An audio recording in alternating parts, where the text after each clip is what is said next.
Hello tout le monde, j'espère que vous allez bien. On se retrouve aujourd'hui pour une nouvelle vidéo. Comment commencer un bullet journal? C'est la première vidéo de septembre. Je suis très contente puisque ça y est, la boucle est bouclée. J'ai fait un an complet de bullet journal. Dites-moi dans les commentaires si ça vous intéresse une vidéo où justement je reviens sur cette année complète de bullet journal. Écoutez, du coup, cette vidéo, comment commencer un bullet journal, est un petit peu particulière puisque j'ai décidé de revenir un petit peu en arrière. Je ne suis plus étudiante depuis très longtemps, mais, enfin très longtemps, n'exagérons pas, hein. Depuis, petite dizaine d'années maintenant. Mais en tout cas, donc ça remonte à quelques années maintenant pour moi les études, mais je me suis rappelée de mes petites galères d'étudiante. Et je me suis dit, eh bien, je voudrais faire une vidéo Bujo dédiée aux étudiants et on va dire construire le bullet journal de la manière dont j'aurais aimé le créer si j'avais fait du bullet journal à l'époque où j'étais étudiante. Donc bien sûr, la page de garde, vous l'avez déjà vue. Vous allez voir ensuite la mise en couleur de cette page de garde. Ensuite, de manière relativement classique, comme dans tous les bullets journaux, dans tous les vidéos comment commencer un bullet journal, je fais une page calendrier.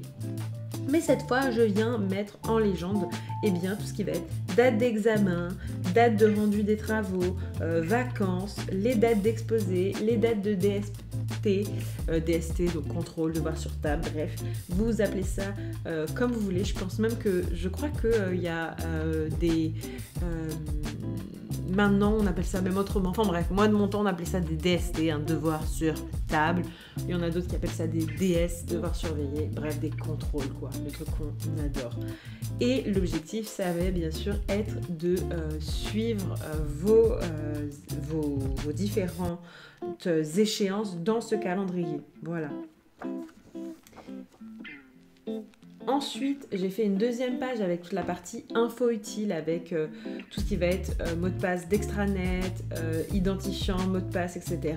Les horaires d'ouverture de la bibliothèque, ce qui peut être utile également. Vous me voyez faire maintenant la page de notes de contrôle continu. Alors bien sûr, j'ai mis quelques matières exemples, mais vous faites en fonction de vous. Et ensuite une page bien sûr emploi du temps tout simplement, puisque ça reste un grand classique, hein. Si vous êtes, je pense qu'on a un emploi du temps dès le collège, on a un emploi du temps dès le collège.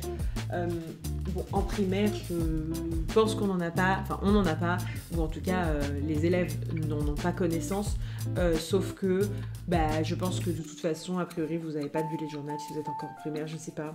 Bref, c'est peut-être pas l'âge. Mais voilà, en tout cas, un emploi du temps, ça me paraît important.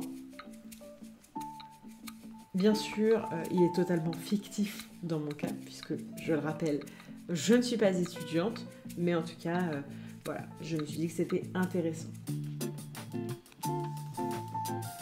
Ensuite, j'ai fait une double page astuces, fiches de révision. Pourquoi? Parce que je me suis dit, finalement, le principe du bullet journal, c'est de s'y référer et d'y retourner régulièrement, le consulter, etc. Enfin, même tous les jours, en fait, hein. Moi, personnellement, je le consulte tous les jours.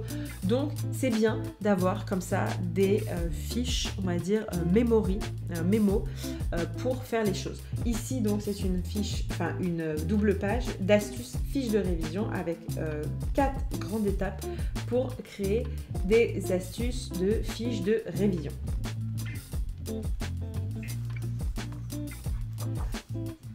Ensuite, quand vous êtes à l'école, bien souvent vous avez des livres à lire. Donc encore une fois, on sera plus sur une thématique qui sera adaptée pour le collège-lycée, donc avec des lectures que vous pouvez avoir en cours de français. Donc ce que j'ai fait, c'est tout simplement que j'ai représenté différents livres qui pourraient être dans une étagère de bibliothèque, de façon à ce que vous puissiez venir inscrire ensuite les titres de vos livres à l'intérieur. Ensuite, j'ai créé un tracker scolaire. Et ça, pourquoi? Parce que quotidiennement, j'ai souvenir que pour être pas en difficulté à l'école et pour avoir de bonnes notes, etc. Et bien finalement, c'est un travail du quotidien. Et donc, je me suis dit qu'un tracker quotidien scolaire serait intéressant. Donc, ce que j'ai fait, c'est que j'ai fait 3 thématiques qu'il va falloir venir tout simplement compléter tous les jours. La première, ça va être de relire et mettre au propre les cours. La deuxième, ça va être de faire les fiches de révision. Et la troisième, ça va être de réviser les fiches de révision, bien sûr. Chacune de ces choses n'est pas à faire tous les jours, bien sûr. Et l'idée est en fait de pouvoir inscrire dans le tracker les jours où vous avez fait telle ou telle chose.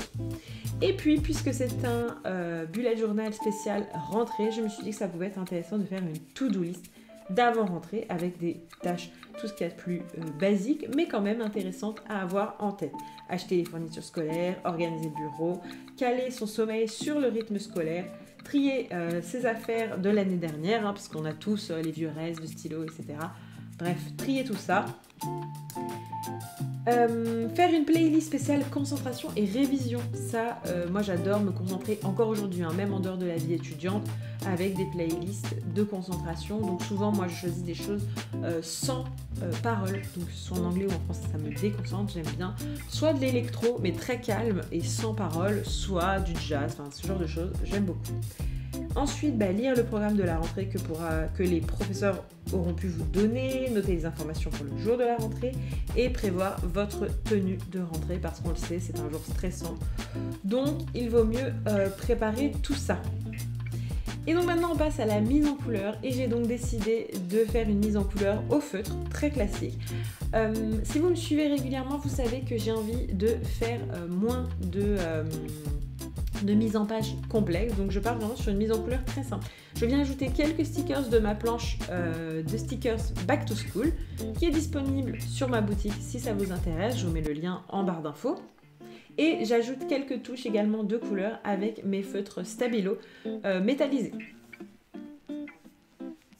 On est revenu sur la page de calendrier annuel. Et donc juste pour l'exemple, vous allez voir, je vais noter donc les vacances scolaires. Je crois que j'ai pris celle de la zone A. Bon, j'avoue, moi les vacances scolaires, c'est pareil, je ne m'en soucie pas vraiment depuis que j'ai fini mes études. Mais c'était juste pour vous donner un exemple en fait de comment utiliser tout simplement ce calendrier. Et puis à nouveau, je viens ajouter quelques stickers de ma planche de stickers Back to School. De toute façon, je vais l'utiliser vraiment tout du long, vous allez le voir, pour venir ajouter encore plus de petits détails et de petits motifs sympas à cette mise en page. Évidemment, je fais une petite tâche, un petit loupé, donc je corrige ça au Tipex. Un classique d'ailleurs des trousses scolaires, mais qui m'accompagne toujours autant.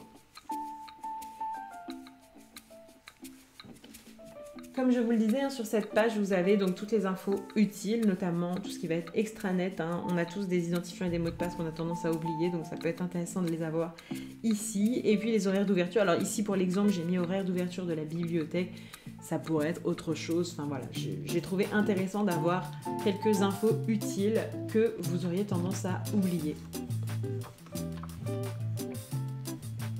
Ici, rien de particulier, comme je disais, c'est le tableau des notes du contrôle continu avec à la fois vos notes, justement sur la partie gauche, la partie contrôle continu et puis sur la partie droite, une colonne examen, si comme moi vous avez fait des études où en fait vous aviez une partie contrôle continu, une partie examen et puis ensuite une moyenne par trimestre à calculer et à venir compléter. Vous pouvez bien sûr construire différemment ce tableau-là si les notes s'organisent différemment dans votre cas, mais c'était plus pour l'exemple. Enfin, sur la partie emploi du temps, je fais une mise en couleur très simple à nouveau. Tout simplement, je vais venir choisir une couleur par matière pour mieux s'y retrouver. Comme ça, en fait, d'un seul coup d'œil, sans même avoir besoin de lire, vous savez les matières que vous avez. Par exemple, ici, j'ai mis en jaune l'anglais, voilà, en vert les mathématiques, en orange le français. Voilà, en bleu, l'histoire géo, vous avez compris le principe, mais je trouve que c'est vraiment important. Et ça, pour le coup, je n'avais pas de bullet journal quand j'étais au collège et au lycée, mais en revanche, j'avais déjà un carnet de correspondance et je mettais déjà mon emploi du temps en couleur. Ensuite, pour les astuces fiches de révision.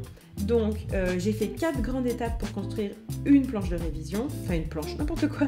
Je je suis bouffée par les planches de stickers, une fiche de révision. Et la première, c'est tout simplement d'écrire le plan du cours pour commencer. Ça va permettre en fait de se repérer et de se souvenir des grandes thématiques. Et puis moi, j'ai toujours eu cette image en tête en fait du plan pour mieux me souvenir. En 2, eh bien, je vais faire en sorte que la fiche ait envie d'être lue. Je vais lui apporter du soin, des couleurs, je suis la fan numéro 1 des stabilos. En 3, eh bien, il faut bien sûr que la fiche soit synthétique. Ne pas réécrire la totalité du cours, utiliser des mots-clés pour se souvenir des points importants. Et enfin, en 4, eh bien, j'aime bien faire des schémas, des cartes mentales. C'est un peu le principe de la mind map, si vous connaissez. Ça va permettre en fait de mieux enregistrer tout simplement les idées. On est de retour sur la page des livres à lire et là, eh bien, tout simplement, je me suis dit que j'allais venir, moi, inscrire les livres que j'aimerais lire sur cette année parce que, tout simplement, j'ai pas de lecture imposée, hein. Mais bon, c'est des livres, du coup, qui n'ont rien à voir avec, je pense, ce que vous pourriez avoir à lire, vous, à l'école, mais voilà. Donc parmi les livres que j'ai envie de lire, L'or sous la neige de Nicolas Vanier, je l'avais déjà mis dans mon Cold Winter Challenge et je n'ai pas réussi à le lire, donc je l'ai remis. Les gens de Bilbao naissent où ils veulent de Maria Larrea, qui est un livre de ma copine Charlotte, de la marque, de la box littéraire Hispanibox, créée par ma copine Charlotte. Voilà. Et bon, je vais pas tout vous citer, hein, mais du coup, on passe tout de suite au tracker scolaire, hein, comme je vous expliquais un petit peu comment ça fonctionne tout à l'heure, et je viens tout simplement le mettre en couleur.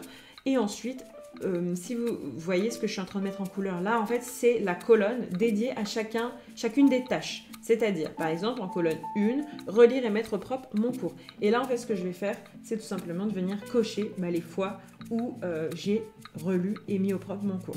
Donc, en général, moi, ce que je fais, c'est que je fais une croix quand je l'ai fait et un rond quand je ne l'ai pas fait. Mais ça, c'est à votre convenance, j'ai envie de dire. Et pour terminer, eh bien, la to-do list de l'avant-rentrée. Et là, je viens simplement la mettre en couleur et ajouter mes quelques stickers. J'ai utilisé toute la planche de stickers et je viens aussi mettre quelques touches de couleur avec mes stabilos métallisés. Voilà, c'est la fin de cette vidéo. Comme d'habitude, j'espère qu'elle vous aura plu. Maintenant, je vous partage le résultat final. J'espère que ça vous aura inspiré, que ça vous aura mis dans de bonnes dispositions pour cette rentrée scolaire, que peut-être vous allez pouvoir reprendre certaines de ces thématiques. Peut-être ça va vous aider au quotidien sur cette nouvelle année qui commence. En tout cas, je vous souhaite beaucoup de courage pour cette nouvelle rentrée. Je sais que c'est parfois stressant et à la fois excitant et en même temps, surtout si vous changez d'année scolaire, ça peut être très stressant. Donc je vous souhaite beaucoup de courage, je vous fais de gros bisous et je vous dis à très bientôt pour une prochaine vidéo. Bye bye.